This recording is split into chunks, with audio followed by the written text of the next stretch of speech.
SC ST ಸಮುದಾಯದವರ ಜಮೀನು ಖರೀದಿ ಅಥವಾ ಮಾರಾಟಕ್ಕೆ ಹೊಸ ರೂಲ್ಸ್ಗಳು. ನೀವೇನಾದ್ರೂ ಜಮೀನನ್ನು ತಗೊಂಡ್ರೆ ಬಿಟ್ಕೊಡ್ಬೇಕಾಗತ್ತೆ, ಎಚ್ಚರವಾಗಿರಿ. ನೀವು ಕೂಡ ಜಮೀನು ಮಾರಾಟ ಅಥವಾ ಖರೀದಿ ಮಾಡಬೇಕು ಅಂತ ಅನ್ಕೊಂಡಿದ್ರೆ ಈ ವಿಡಿಯೋವನ್ನ ಕೊನೆವರೆಗೂ ನೋಡಿ. ನೀವು ಕೂಡ ನಮ್ಮ ರೈತರಿಗೆ ಸಪೋರ್ಟ್ ಮಾಡೋದಾಗಿದ್ರೆ ತಪ್ಪದೆ ಈ ವಿಡಿಯೋವನ್ನ ಲೈಕ್ ಮಾಡಿ, ಹಾಗೆ ಕೊನೆವರೆಗೂ ವಿಡಿಯೋ ನೋಡಿ. ಹಾಗೆ ನಿಮ್ಮ ಜಿಲ್ಲೆ ಯಾವುದು ಅಂತ ನಮಗೆ ಕಮೆಂಟ್ ಮೂಲಕ ತಿಳಿಸಿ. ಈ ಕರ್ನಾಟಕದಾದ್ಯಂತ ಎಸ್ಸಿ ಮತ್ತು ಎಸ್ಟಿ ಸಮುದಾಯಗಳ ಜಮೀನುಗಳ ಪರಭಾರಿ ನಿಷೇಧ ಕಾಯ್ದೆಯ ಕುರಿತು ರಾಜ್ಯ ಸರ್ಕಾರದಿಂದ ಹೊಸ ಆದೇಶ ಜಾರಿ. ಅಂದ್ರೆ ಎಸ್ಸಿ ಮತ್ತು ಎಸ್ಟಿ ವರ್ಗಗಳಿಗೆ ಸೇರಿದ ಜನರ ಜಮೀನುಗಳ ಮಾರಾಟವನ್ನ ನಿಷೇಧಿಸಲಾಗಿತ್ತು. ಅಂದ್ರೆ ಈ ಸಮುದಾಯಕ್ಕೆ ಸೇರಿದ ಜಮೀನು ಮಾರಾಟ ನಿಷೇಧ ಕಾಯ್ದೆ ರಾಜ್ಯದಲ್ಲಿ ಜಾರಿಯಲ್ಲಿತ್ತು. ಈಗ ರಾಜ್ಯ ಸರ್ಕಾರದಿಂದ ಹೊಸ ಆದೇಶ ಹೊರಡಿಸುವ ಮೂಲಕ ಎಲ್ಲಾ ಆಸ್ತಿ ಮಾಲೀಕರಿಗೆ ಹಾಗೂ ಆಸ್ತಿ ಖರೀದಿದಾರರಿಗೆ ಮತ್ತು ಮಾರಾಟಗಾರರಿಗೆ ಭರ್ಜರಿ ಗುಡ್ ನ್ಯೂಸ್ ನೀಡಿದೆ.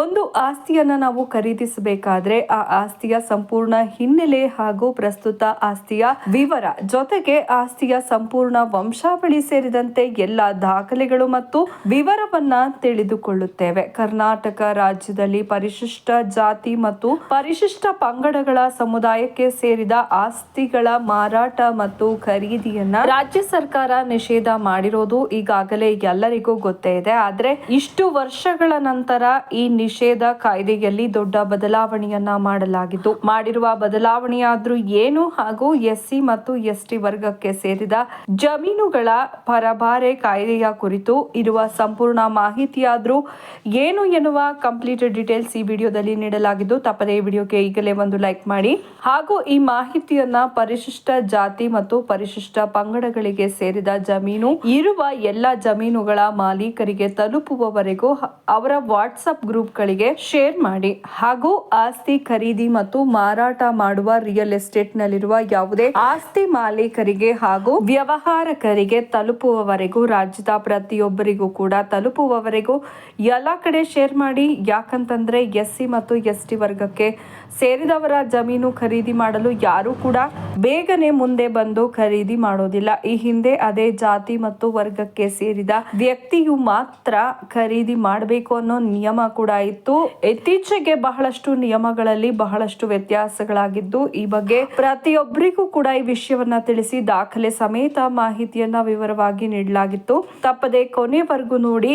ಪರಿಶಿಷ್ಟ ಜಾತಿ ಮತ್ತು ಪರಿಶಿಷ್ಟ ಪಂಗಡಗಳಿಗೆ ಮಂಜೂರು ಮಾಡಿದ ಜಮೀನುಗಳು ಪರಭಾರಿ ಆಗಿರಬಾರದು. ಸದರಿ ಜನರಿಗೆ ಮಂಜೂರು ಮಾಡಿದ ಜಮೀನುಗಳನ್ನ ಅವರೇ ಸಾಗುವಳಿ ಮಾಡಲಿ ಅನ್ನುವ ಸದುದ್ದೇಶದಿಂದ ಈ ಕಾಯ್ದೆಯನ್ನ ಜಾರಿಗೆ ತರಲಾಗಿದೆ. ದಿನಾಂಕ 11/1979 ಈ ಕಾಯ್ದೆ ಜಾರಿಯಲ್ಲಿ ಬಂದಿತ್ತು. ಈ ಕಾಯ್ದೆ ಜಾರಿಯಲ್ಲಿ ಬರುವ ಮೊದಲು ಹಾಗೂ ನಂತರ ಜಮೀನು ಮಂಜೂರಾದ ಜಮೀನು ಪರಭಾರಿ ಮಾಡುವಂತೆ ಇಲ್ಲ. ಒಂದು ವೇಳೆ ಜಮೀನು ಪರಭಾರಿ ಮಾಡಬೇಕಿದ್ದಲ್ಲಿ ಕಲಂ 4 ಅನ್ವಯ ಸರ್ಕಾರದಿಂದ ಪೂರ್ವಾನುಮತಿ ಪಡೆಯಬೇಕಾಗುತ್ತೆ. ಈ ಕಾಯ್ದೆ ಉಲ್ಲಂಘನೆ ಪ್ರಕರಣಗಳನ್ನ ಗ್ರಾಮ ಲೆಕ್ಕಾಧಿಕಾರಿಗಳು ಅಥವಾ ಕಂದಾಯ ನಿರೀಕ್ಷಕರು ಕಂಡು ಹಿಡಿಯಬೇಕಾಗುತ್ತೆ. ಉಪವಿಭಾಗಾಧಿಕಾರಿಗಳು ಕಾಯ್ದೆ ಉಲ್ಲಂಘನೆ ಬಗ್ಗೆ ಪರಿಶೀಲಿಸಿ ಕಾಯ್ದೆ ಉಲ್ಲಂಘನೆಯಾಗಿದ್ದಲ್ಲಿ ಪರಭಾರಿಯಾದ ಜಮೀನನ್ನ ಮೂಲ ಮಂಜೂರುದಾರರಿಂದ ಸ್ವಾಧೀನತೆಗೆ ವಹಿಸಿಕೊಳ್ಳಬೇಕಾಗುತ್ತೆ. ಈ ಕಾಯ್ದೆ ವ್ಯತಿರಿಕ್ತವಾಗಿ ಪರಭಾರಿಯಾದ ಜಮೀನುಗಳನ್ನ ಗುರುತಿಸುವ ಬಗ್ಗೆ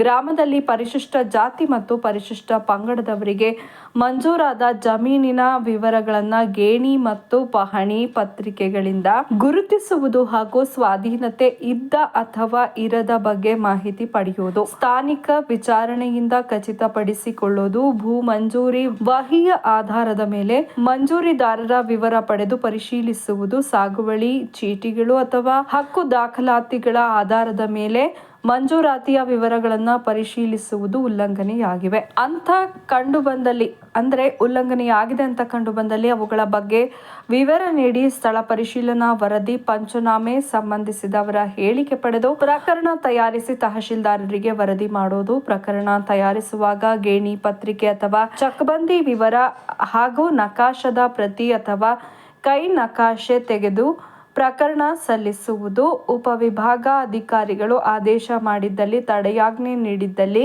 ಮೂಲ ಮಂಜೂರುದಾರರ ಸ್ವಾಧೀನತೆಗೆ ವಹಿಸಿಕೊಡುವುದು ಅಥವಾ ದಾಖಲೆ ಇಡೋದು. ಸಾಮಾನ್ಯವಾಗಿ ಭೂ ಮಂಜೂರಾಗಿ 5 ವರ್ಷಗಳಾಗಿದ್ದಲ್ಲಿ ಹಾಗೂ ಮಾರಾಟ ಮಾಡಿದ ಹಣದ 50% ಸರ್ಕಾರಕ್ಕೆ ಭರಣ ಮಾಡಿದ್ದಲ್ಲಿ ಸರ್ಕಾರ ಮಾರಾಟ ಮಾಡಲು ಅನುಮತಿ ಪಡೆಯಬಹುದಾಗಿದೆ. ಈ ಪ್ರಕಾರ ಪ್ರಸ್ತಾವನೆ ಸಲ್ಲಿಸುವಾಗ ಸಂಬಂಧಿಸಿದ ದಾಖಲೆಗಳು, ಕುಟುಂಬದ ಆರ್ಥಿಕ ಸಂಕಷ್ಟ, ಖರೀದಿಸುವ ವ್ಯಕ್ತಿಯ ವಿವರ, ಆತನ ಉದ್ದೇಶ, ಖರೀದಿ ಕ್ರಯ ಮುಂತಾದ ವಿವರಗಳನ್ನು ತೆಗೆದುಕೊಂಡು ವರದಿ ಮಾಡಬೇಕು. ನೋಡಿದ್ರಲ್ಲ ಸ್ನೇಹಿತರೆ, SC ಹಾಗೂ ST ಸಮುದಾಯದವರ ಜಮೀನು ಖರೀದಿ ಅಥವಾ ಮಾರಾಟಕ್ಕೆ ಯಾವೆಲ್ಲ ರೂಲ್ಸ್ಗಳು ಬದಲಾವಣೆಗಳಾಗಿದೆ ಅಂತ ಈ ಬಗ್ಗೆ ನೀವೇನು ಹೇಳ್ತೀರಾ? ನಿಮ್ಮ ಅನಿಸಿಕೆ ಅಭಿಪ್ರಾಯಗಳನ್ನು ನಮಗೆ ಕಮೆಂಟ್ ಮೂಲಕ ತಿಳಿಸಿ. ಹಾಗೆ ಯಾರೆಲ್ಲ ಜಮೀನು ಖರೀದಿ ಮಾಡಬೇಕು ಅಂದ್ಕೊಂಡಿದ್ದಾರೆ ಅಂಥವ್ರಿಗೆ ತಪ್ಪದೆ ಈ ವಿಡಿಯೋವನ್ನು ಶೇರ್ ಮಾಡಿ. ಅವ್ರಿಗೆ ಈ ವಿಡಿಯೋ ತುಂಬಾನೇ ಯೂಸ್ಫುಲ್ ಆಗುತ್ತೆ. ಇಲ್ಲಿವರೆಗೂ ವಿಡಿಯೋ ನೋಡಿದ್ದಕ್ಕೆ ಧನ್ಯವಾದಗಳು. ಶುಭ ದಿನ.